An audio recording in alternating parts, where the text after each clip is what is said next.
De-triggering Yourself, Nervous System Dysregulation Series, Part 4, Understanding Learned Choices in Relationship to Free Will.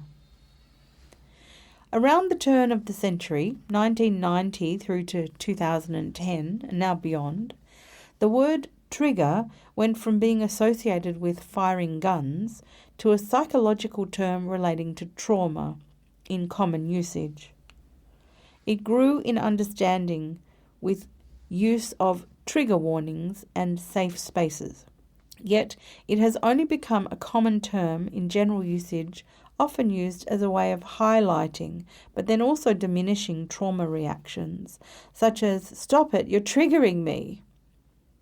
I see this trajectory as slightly problematic in that people are desensitizing to the concept of trauma and deflecting responsibility.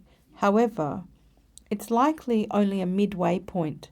Soon, the commonplace usage which makes light of people's mental wounds and compels them to adjust their behaviour even further for the comfort of others will subside.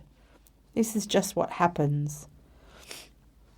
The upside will be when it does become time to actively see an urgent need to address the wounds that lay hidden behind the thought wall that is all things visible. Everyone will know what the heck they are referring to.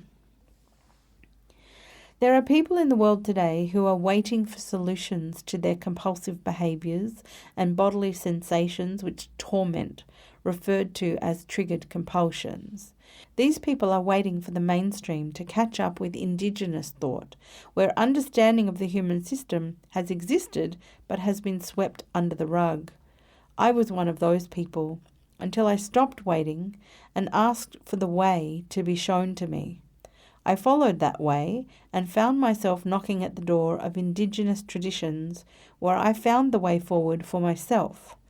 There are people today who are suffering and waiting for an answer to appear. The mind is wounded by a mental attack, and while that wound remains unattended to, it will continue to insist on keeping its learned choice as a form of necessary protection. There is no more free will.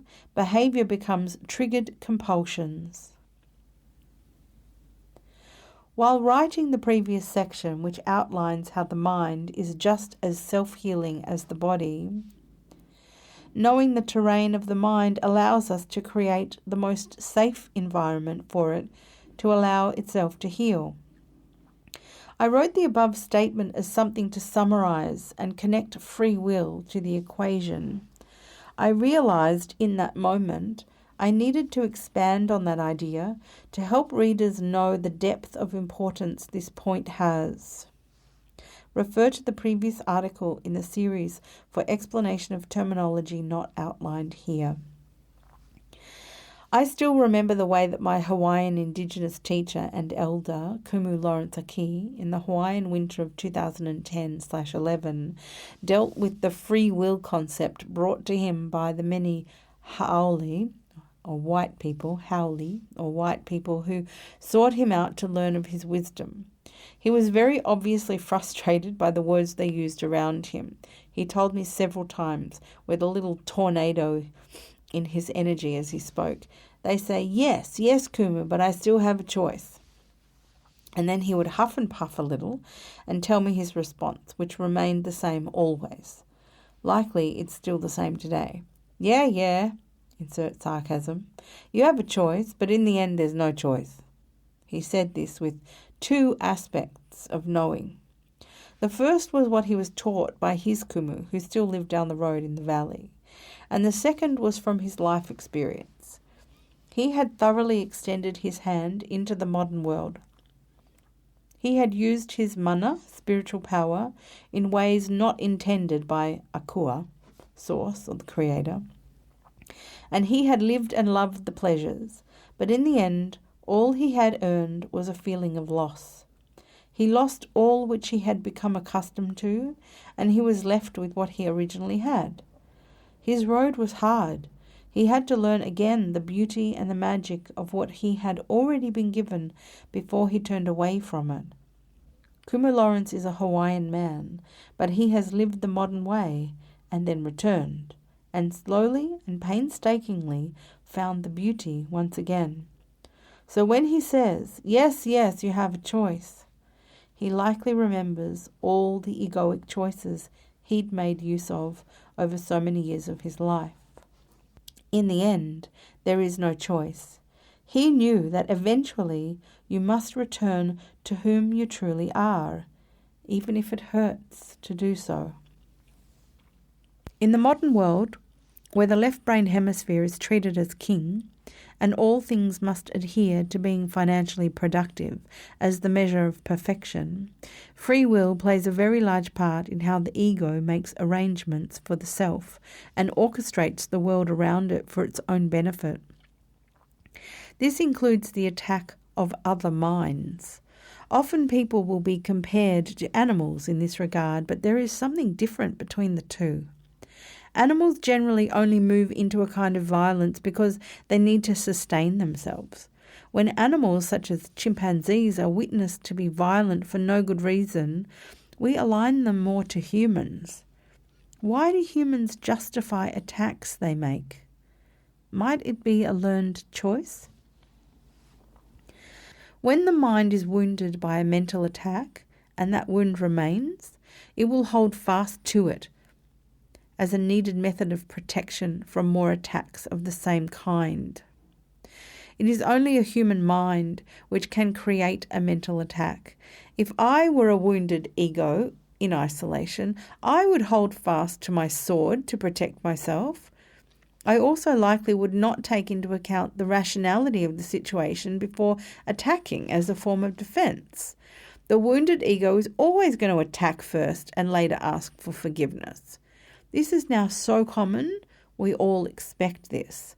Trust is very rare nowadays unless it's programmed as a learned choice. As a therapist and a previously hurt human, I understand this situation very clearly. I have compassion, but not pity. I understand how this state of being occurs, and I also understand how it can be healed. Pity is a form of belittling a person when there is a solution. Many people want me to pity them as a form of absolution. I see doing that as a way to perpetuate a wrong rather than helping create a righting of their situation. And I can guarantee from my own experiences of self-healing and helping many others to do the same, there is a solution.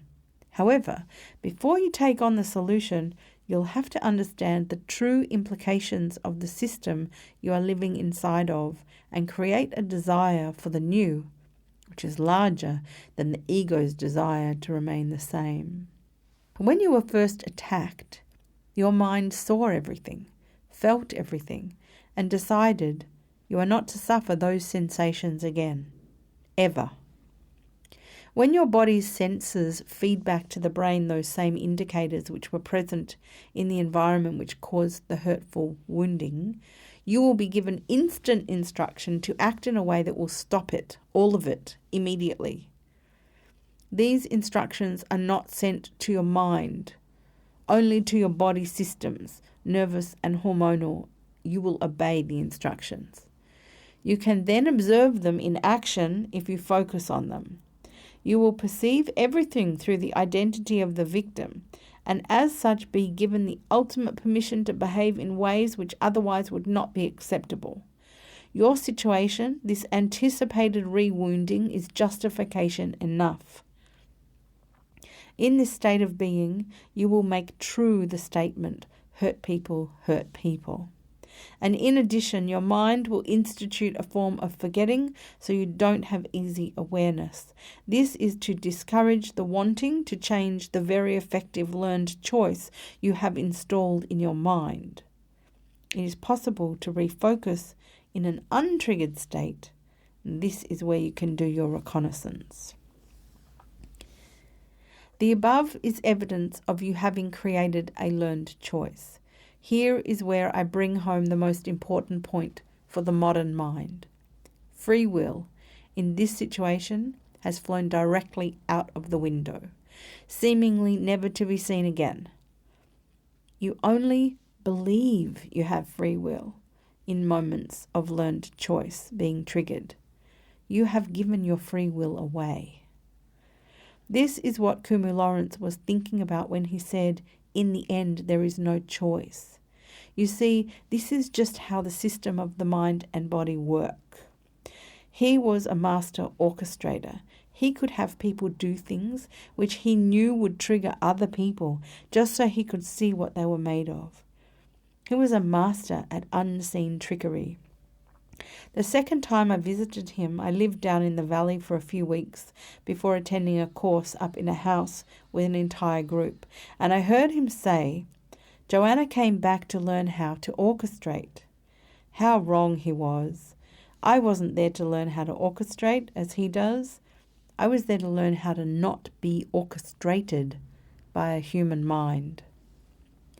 When we carry learned choices, baggage, trauma bonds, triggers, subconscious programs, there are now so many names for the same thing, what we are actually saying is, I no longer have conscious free will. Indeed, when you suffer this fate of the modern person where we are taught, trained and encouraged to sacrifice others because of our own loss of free will, we create more and more of the same. It spreads not only in a family over generations, but in communities, in workplaces, etc. It is insidious. So far in our modern world, only the mystics and lovers of the esoteric are making any inroads. The indigenous have been almost wiped out by organized religion, and the esoterics and mystics have been downtrodden, burned at the stake, and punished out of their confidence. The way forward is to bring back a desire for the Creator's will, not ours alone. If we as modern-minded people hold fast to believing we have free will and keep holding fast to our triggers and mental wounds, hurting others at our ego's will, we will only become very sad and downtrodden. We will hurt people, and we will be justifying this hurting of other people and everything else around us too. If we do have free will, shouldn't we want to use it to clear the way? By this I mean to ensure we have free will as a conscious choice rather than learned choices that throw us into being the most important person in the entire world, and the entire world must bend to us. Or shall we instantly turn into the punching bag for others who are triggered? When there is actually no conscious free will and we are thrown into being protective just in case we are going to be re-wounded, there is only destruction and triggered compulsive behavior. I am controversially stating right here, right now, there is no justification for any kind of cruelty, triggered compulsivity or otherwise. It is time for the individual to take full responsibility for all of their behavior, which may require taking responsibility for their learned choices. Each individual has enough free will to make that choice in an untriggered moment. There are solutions to be found, so there are no more excuses.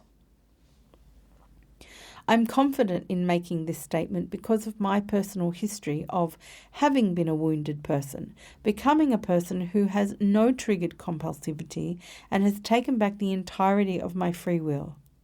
I not only have done this with myself, I have along the way developed an understanding and a methodology to ensure any person can do the same. And there is only one thing a person must do first. If you want to de-trigger yourself, you must know that you are re-educating your ego. It cannot be part of the process. A wiser part of yourself must take over. Indeed, it is your entire self. Your ego must sit away from the process, and once the process is complete, you are to welcome your ego back into your life with open arms. It will still have work to do, only it will be slightly different work. You will return to a state of low alert rather than high in the contexts which used to trigger you. Many people still have to have life humble them to get to that state. Being able to sit one's ego aside while doing this work of healing mental wounds and removing emotional charge, which have been triggers for your ego to pull at its will. Eventually, it becomes clear. You only think you have a choice. You have no choice. Your triggers will slowly kill you, take away from you all your joy. You will feel alone, disconnected from the most joyous part of yourself. And mostly, you'll feel as though life is too hard, rather exhausting. Please do remember, you always have enough free will while you are not triggered, to make the free choice to relearn your way into freedom again. With freedom from the triggers and their learned choices, you can live in harmony with your inner self, your soul, the you who you've likely missed for a long time. Aren't you even just a little curious how nice life could be on the other side of taking away the learned choices, the learning which was done in a vulnerable state of fear?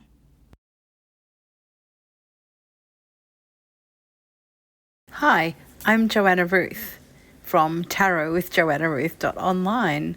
Hi, I'm Joanna Ruth, and this is your doorway to spiritual literacy. Why not come on in and learn some foundations together?